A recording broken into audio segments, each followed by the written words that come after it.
Atenção! Começa agora uma teleaula de língua portuguesa do ensino médio. Você vai assistir a teleaula de número 2. Bons estudos!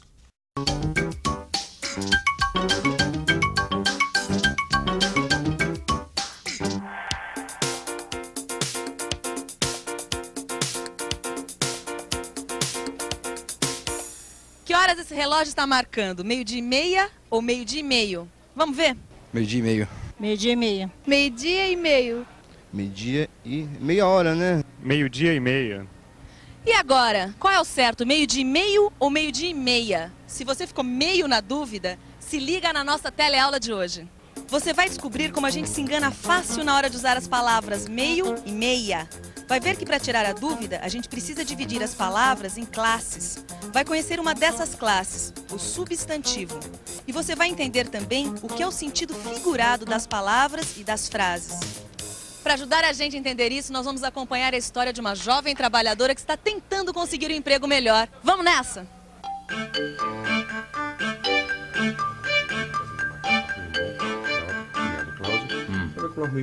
Pô, bacana. O Alencar teve ideia para uma história que vai ajudar a gente a resolver essa confusão de meio e meia. A gente vai tentar escrever essa história junto. Certo, Alencar? É isso aí, Machado. A personagem principal da história é uma trabalhadora. Ela é jovem e do tipo que sabe o que quer. E o nome dela é Elvira. Muito prazer. A Elvira sou eu. E eu tô querendo mudar de trabalho. Quero trabalhar com vendas. E eu consegui uma entrevista aqui nas lojas União. Como você pode ver, eu vim como manda figurino. Nem extravagante, nem simplesinha. Nem extravagante, nem simplesinha. E aí, gostou do jeito da Elvira falar? Muito simpática.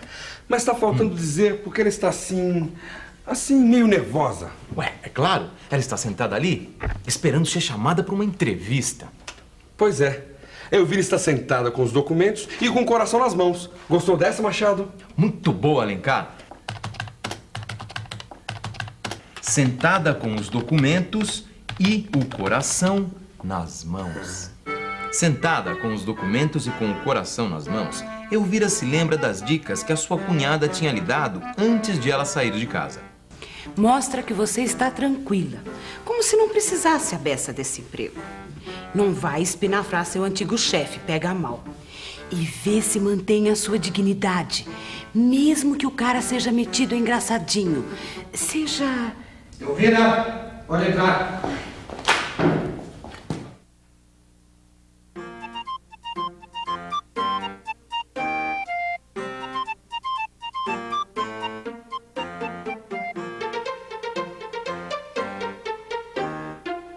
Muito prazer. O meu nome é Almeida e eu sou a pessoa que vai entrevistar a Elvira para saber se ela pode ser uma das nossas vendedoras.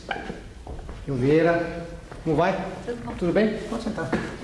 Então, esperou muito tempo? Não. Eu cheguei 12:30. E meia. Hã? 12:30. Ah, pois é. Pois é, tá aí o problema. Elvira disse 12:30. E se Almeida corrigiu a moça? Vamos ver de novo? Meia. O certo é 12:30. Você concorda que o certo é dizer 12:30? Concordo. Eu não posso dizer 12:30? De jeito nenhum. Por quê, hein? Porque o certo é dizer 12:00 e meia hora. É isso aí, o certo é 12:30. Esse meia aí é meia hora. Ninguém diz meio hora. Nós dizemos 12:30, 1:30, 2:30, 3:30, assim por diante. Acho que agora acabou a confusão, né? Muito bem, Alencar. A confusão do meio-dia já está resolvida. Vamos continuar a história da Elvira? Vamos sim. Que essa história de trocar meio por meia e meia por meio dá muito pano pra manga na hora de estudar a língua portuguesa. É verdade. Vai por mim, que eu tenho bastante experiência no assunto. Olha só um exemplo disso. Infelizmente você não tem experiência com vendas, né, Elvira? Bom, no meu antigo emprego eu não trabalhava com vendas, não. Mas eu posso dizer que eu sou meio experiente no ramo. Meio. Viu como essa história é boa pra gente aprender português? O senhor Almeida corrigiu outra vez Elvira. Ela é meio experiente em vendas e não meia experiente. Pois é, mas a Elvira esclareceu o assunto quando explicou para o seu Almeida que já tinha trabalhado numa livraria como vendedora. Por causa do salário, ela foi trabalhar numa fábrica. E por que você quer sair da fábrica, Elvira? Ai, sabe o que é? É que o meu sonho é trabalhar num lugar onde a gente possa lidar com as pessoas. Eu não tenho medo de serviço não, viu, seu Almeida? Mas lá na fábrica, o meu serviço é pesado. E eu sou meia fraca. Meio fraca, Elvira. Ah, o senhor também acha? Não acho não, muito pelo contrário. Aliás, eu estou sentindo aqui que você é muito desembaraçada e eu acho que você vai se dar muito bem como vendedora. Ai, que bom, seu Almeida. E pra que eu entrego o documento? Não, calma. Primeiro eu preciso te fazer uma pergunta. O que você acha de trabalhar no departamento de meias? Meias? Eu adoro meias. Meias de lã, meias estampadas, coloridas. Agora não é meio não, né? É meia mesmo. Como que é o nome disso aqui? Meia. Ai, meia, né? Meia. Meia.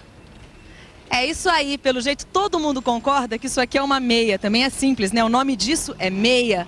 Mas às vezes uma simples palavra, meia, pode deixar a gente meio confuso. Vamos ver só. O que você acha dessa meia? Meio grande ou meia grande? Meia pequena. Meia grande. Qual a diferença de uma meia meio grande e de uma meia grande? Ah, é só uma diferença de tamanhos. Acho que nenhuma. Uma meia grande é uma meia grande. Se ela fosse inteira grande, ela era bastante grande, mas ela não é muito grande, ela é só meio grande. Deu para perceber que a palavra meio deixa a gente meio confuso. Mas também nós sabemos duas coisas. Isso aqui quer dizer uma meia. E esta meia é meio grande. Isso quer dizer uma meia um pouco grande. Vamos pensar um pouco nisso? Vamos pensar um pouco. Vamos pensar um pouco nos jeitos diferentes de usar a palavra meio. Eu digo, por exemplo, que o telefone é um meio de comunicação. Ou seja, um instrumento de comunicação. Eu posso dizer que uma pessoa é meio fraca. O que significa que essa pessoa é um pouco fraca. Às vezes, a gente diz que uma pessoa está com meio sorriso nos lábios. E isto quer dizer que o sorriso dela ficou sem terminar. Ou seja, ficou inacabado. E nesse caso, eu posso dizer que esta pessoa está comendo meio mamão. Quer dizer, metade do mamão. Meio de comunicação, meio fraca, meio sorriso, meio mamão. Interessante. É como se a palavra meio fosse um tipo diferente de palavra em cada um destes casos, não é mesmo? Você acha que é isso mesmo, Machado? Tá certo falar em tipos de palavras? Tá sim, Alencar. Na verdade, a gente diz que as palavras estão agrupadas em classes. Uma mesma palavra pode ser classificada de jeitos diferentes. Tudo depende do uso que a gente faz dela. Pera aí, Machado. O que significa classificar palavras? É simples. A gente agrupa as palavras de acordo com as características que elas têm.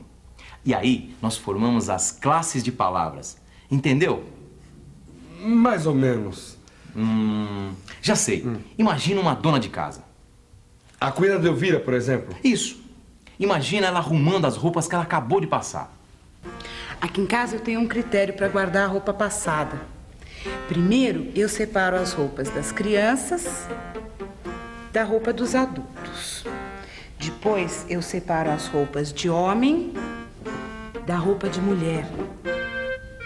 Aí, então, eu separo as roupas de baixo das roupas de cima. Certo. A cunhada da Elvira está classificando a roupa. Quer dizer, ela está agrupando as peças de roupa que são do mesmo tipo. Não é isso? Exatamente, Alencar.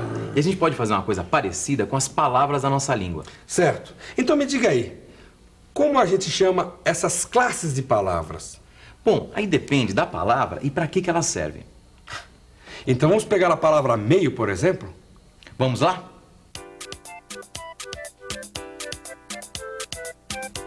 O telefone é um meio de comunicação.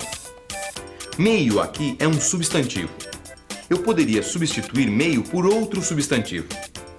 O telefone é um instrumento de comunicação. Entendeu? É simples, não é mesmo? Então vamos dar uma olhadinha na história da Elvira para ver se a gente encontra outras palavras da classe dos substantivos. Elvira. Cadeira. Documentos. Mesa. Almeida. Entrevista. Mas me diz uma coisa, Alencar. Você percebeu por que todas essas palavras são substantivos? Eu acho que sim. Todas essas palavras servem para a gente dar um nome a alguma coisa, não é isso? Exatamente. O substantivo é um tipo de palavra que funciona como um nome. O substantivo serve para dar nome às coisas. É isso aí, com os substantivos nós damos nomes para os objetos, para as coisas que fazemos, para o que sentimos, pensamos, para as situações que vivemos. No meu caso, por exemplo, o nome da minha profissão é repórter. O que estou fazendo aqui é uma reportagem. Quando eu entrevisto pessoas na rua, o nome disso é uma entrevista. Quando eu me sinto feliz, o que eu sinto chama-se felicidade. E por falar em entrevista e felicidade, você reparou como foram importantes os substantivos usados na história de nossa amiga Elvira? Pois é, você viu como ela mostrou firmeza, mesmo quando o seu Almeida corrigiu os erros de português dela? Isso serve para você ver que ninguém precisa ter vergonha de errar, não. O importante é aprender. Então vamos aproveitar a história do Elvira para aprender mais uma coisinha. O Alencar, no começo da história, disse que a Elvira estava com os documentos e o coração nas mãos. Mas o que ele quis dizer com isso não é exatamente o que você está vendo. Claro que não. Isso foi só uma brincadeira, para a gente ver como o significado das palavras depende muito da situação em que elas aparecem. Vira e mexe, a gente usa expressões que têm sentido figurado. Você sabe qual é o sentido figurado de estar com o coração nas mãos?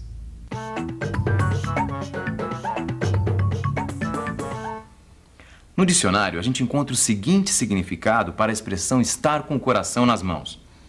Com o coração nas mãos, aflito, angustiado em alto grau. Você pode estar perguntando por que eu não disse simplesmente Elvira estava aflita. A resposta é simples. A gente usa o sentido figurado quando a gente quer dar mais força para aquilo que nós estamos dizendo. Veja outro exemplo. Elvira, pode entrar. Lembra dessa cena? Eu quase morri de susto. Quer dizer, levei um baita susto. Quando a gente diz morrer de susto, não significa morrer de verdade. Morrer aí tem o sentido figurado. Bom, deu pra perceber que eu sou meio tímida, meio sem experiência, mas eu aprendo o serviço rápido. Será que eu vou conseguir um emprego na loja? Isso a Elvira só vai ficar sabendo na próxima teleaula. A de hoje já está chegando ao fim. Vamos revisar o que nós aprendemos hoje? E atenção, se liga aí que é hora da revisão. Na teleaula de hoje, a gente viu a primeira parte da história de uma jovem trabalhadora que está tentando conseguir um emprego melhor. Aprendemos porque o certo é dizer meio-dia e meia e não meio-dia e meio. Vimos que na nossa língua existem diferentes classes de palavras e que uma dessas classes é o substantivo. O substantivo serve para dar nome às coisas. Também aprendemos que as palavras e as frases podem ser usadas no sentido figurado, para dar mais força àquilo que nós queremos dizer. Nas próximas aulas, nós vamos aprender outras classes de palavras e, é claro, continuar acompanhando a história de Elvira. Até lá!